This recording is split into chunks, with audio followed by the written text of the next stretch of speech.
Second Harvest here are bracing for impact all around the country. One director telling me that they are preparing for this as they would for a hurricane. So if you're like these folks, if you want to volunteer, or if you want to help in any way, or if you need help yourself, watch this.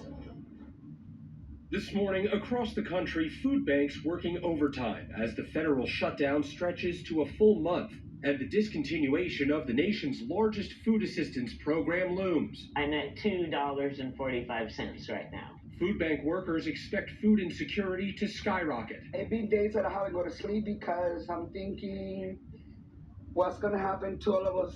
SNAP, the Supplemental Nutrition Assistance Program, serves nearly 42 million people every month. But if the shutdown continues, SNAP funding will stop on November 1st. It's hard to say we need help, especially as mamas, you know. We're supposed to take care of our babies, and when we can't, we need help. That means more Americans will need to rely on food pantries. In California, Governor Gavin Newsom deploying the National Guard to help stock food pantries. In Huntsville, Alabama, they're preparing like they would for a natural disaster.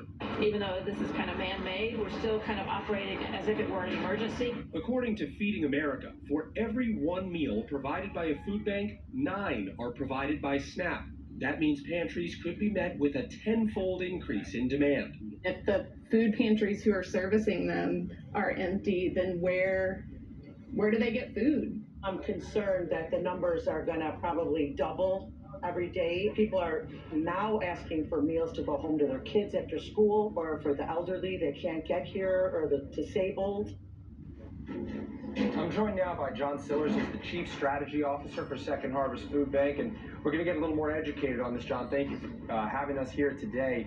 You were telling me earlier that food insecurity, it's going to be a massive issue in just a couple days when these SNAP benefits run out, but this is not a new issue this year. You've seen things trending upward. It is not a new issue. First of all, due to USDA policy changes, we're getting less food this year than we did last year.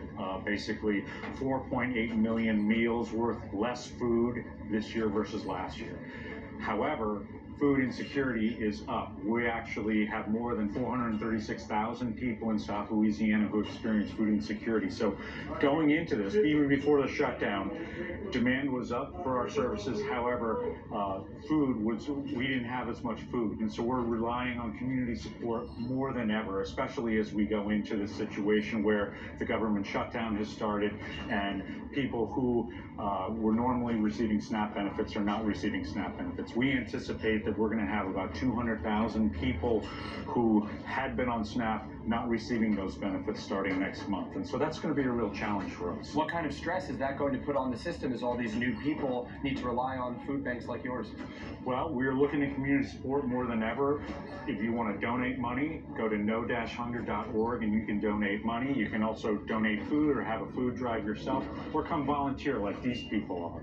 Yeah, working the line, it fills the soul and fills people's plates, which is quite good. What does this dramatic increase mean for your ability to serve the people in this community? We are looking to community support more than ever, but we are going to serve those people as best we can. We do that during a hurricane. We did that during COVID. And so we're treating this just like a hurricane where we're going to step in. We're looking for community support in those ways that I had mentioned before.